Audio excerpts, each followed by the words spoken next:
ஜோதிட நண்பர்கள் அனைவருக்கும் கேவிகே குரு அஸ்ட்ராலஜரின் காலை வணக்கம்.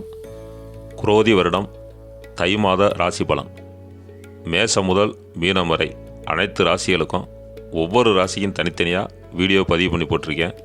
14/1/25 12/2/25 வரைக்கும் இந்த ஒரு மாதம் ஒவ்வொரு ராசிக்கும் என்ன பலன் அப்படிங்கிறத பார்ப்போம்.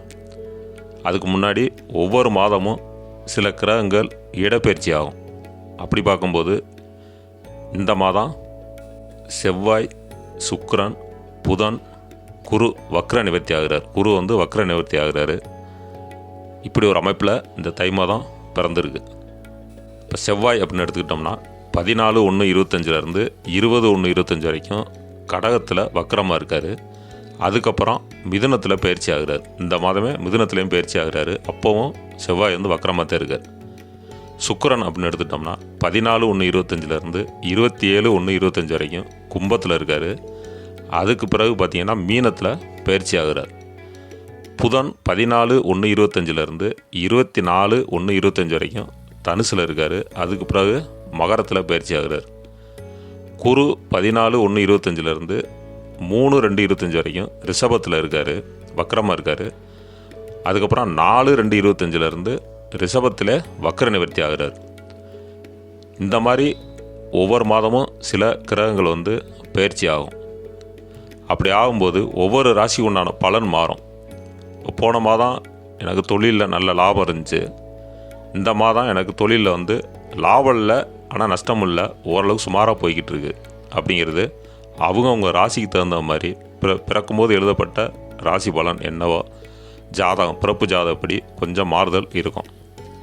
அப்போ அதை நம்ம தெரிஞ்சுக்கிறணும். அப்படின்னா உங்களுடைய சுய ஜாதகத்தில் என்ன திசை என்ன புத்தி நடக்குதோ அதையும் கோச்சார பலன் என்ன அப்படிங்கிறதையும் வச்சு பார்க்கும்போது உங்களுக்கு 80% பலன் கரெக்டாக வரும்.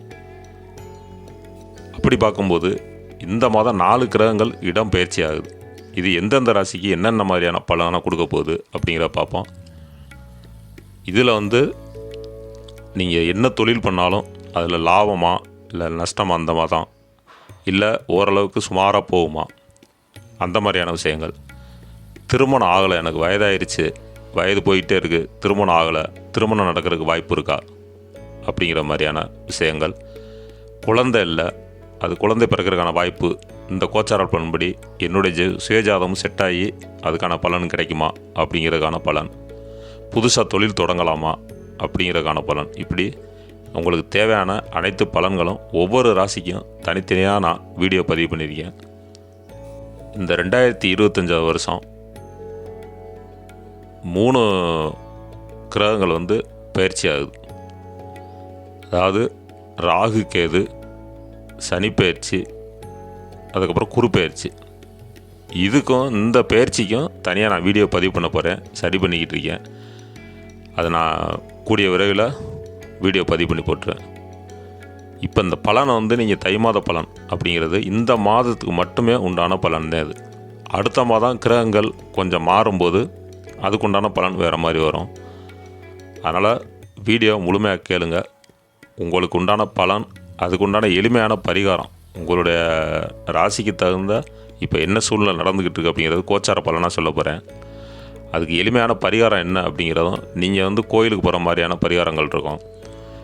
சில பரிகாரங்கள் உங்கள் அடுத்தவங்களுக்கு ஏதாவது ஹெல்ப் பண்ணுற மாதிரியான பரிகாரங்கள். சில பரிகாரம் குழந்தைகளுக்கு, அதாவது ஆதரவற்ற குழந்தைகள் இருப்பாங்கள்ல, அவங்களுக்கு ஏதாவது நீங்கள் உதவி செய்கிற மாதிரியான பரிகாரங்களும் இருக்குது. அதனால் எல்லாமே எளிமையான பரிகாரம் தான். இப்போ தை மாதத்திற்கான ராசி பலன் என்ன அப்படிங்கிறத பார்ப்போம்.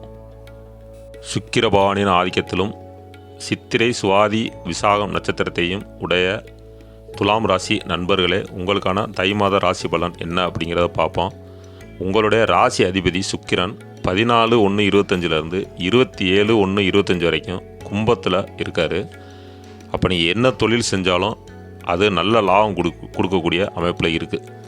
குறிப்பாக சொல்ல போனோம் அப்படின்னா இரும்பு சம்பந்தமான தொழில், உணவகம், அதாவது ஹோட்டல் வச்சுருக்கவங்களுக்கு நல்ல லாபம் கிடைக்கும். 28/1/25 மீனத்தில் சுக்கிரன் வர்றாரு. அப்படிங்கிறப்ப தொழிலில் கொஞ்சம் மந்தநிலை ஏற்படும், கொஞ்சம் லாபம் குறைவாக இருக்கும். அந்த மாதிரியான ஒரு அமைப்பு இருக்குது. 14/1/25லேருந்து 20/1/25 வரைக்கும் கடகத்தில் செவ்வாய் வக்கரமாக இருக்கார். இந்த காலகட்டங்களில் கணவன் மனைவிக்குள்ள திருமணம் ஆகிருந்துச்சு அப்படின்னா கணவன் மனைவிக்குள்ள சிறு சிறு பிரச்சனைகள் வந்து போகும். அதனால் ஒருத்தருக்கு ஒருத்தர் விட்டு கொடுத்து போகிறது நல்லது. 21/1/25லேருந்து மிதுனத்தில் செவ்வாய் வக்கரமாக வராரு. இந்த காலகட்டங்களில் உங்களுடைய உடல் நலனில் அக்கறை செலுத்துங்க. உடம்பு சரியில்லை அப்படின்னா அதுக்கு தேவையான மருத்துவ பார்த்துக்கிறது நல்லது. உங்களுக்கு தேவையில்லாத விஷயங்களில் போய் தலையிட வேணாம். உங்களுக்கு தேவையில்லாத விஷயமா இருக்கும், அதில் போய் ஏதாவது பிரச்சனை நடக்குது அப்படின்னாக்கா நீங்கள் உள்ளே போய்ட்டு அதில் நீங்கள் உள்ளே போனீங்க அப்படின்னாலே அது உங்களுக்கு பிரச்சனையாக வந்துடும். அந்த மாதிரி விஷயங்களை தலையிடாமல் இந்த மாதம் இருக்கிறது சிறப்பு. 14/1/25லேருந்து 24/1/25 வரைக்கும் புதன் வந்து தனுசில் இருக்கார். அதுக்கப்புறம் மகரத்தில் வர்றாரு. இந்த காலகட்டங்களில் பார்த்திங்கன்னா எதிர்பாராத பண வரவு, பொருள் வரவு கிடைக்கும். 14/1/25லேருந்து 3/2/25 வரைக்கும் வரை ரிஷபத்தில் வக்கரமாக இருக்கும் குரு உங்களுக்கு வீடு இடமாற்றம், தொழில் இடமாற்றத்தை கொடுப்பாரு. அதன் பிறகு பார்த்திங்கன்னா 4/2/25லேருந்து குரு வக்கர நிவர்த்தி அடைகிறது உங்களுக்கு சிறப்பான பலனை கொடுக்க போகிறாரு. இந்த மாதம் தை மாதத்தை பொறுத்த வரைக்கும் நீங்கள் வணங்க வேண்டிய தெய்வம் விநாயகரை வணங்கிட்டு வாங்க, பெருமாளை வணங்கிட்டு வாங்க, சிறப்பாக இருக்கும். உங்களுக்கான பரிகாரம் குலதெய்வ வழிபாடு சிறப்பு தரும். குலதெய்வம் கோயிலுக்கு போங்க. உங்களுக்குன்னு குலதெய்வம் இருக்கும்ல, அங்கே போய்ட்டு அந்த குலதெய்வத்துக்கு அபிஷேகம் அர்ச்சனை செஞ்சு உங்களுடைய பேர் ராசி நட்சத்திரத்துக்கு அர்ச்சனை பண்ணிட்டு வந்தீங்கன்னா இந்த மாதம் சிறப்பான நல்ல லாபம் கிடைக்கிறதுக்கு, தொழிலில் லாபமும் நீங்கள் நினச்ச காரியங்கள் நிறைவேறதுக்கான வாய்ப்புகளும் இருக்குது. வாழ்க வளமுடன்.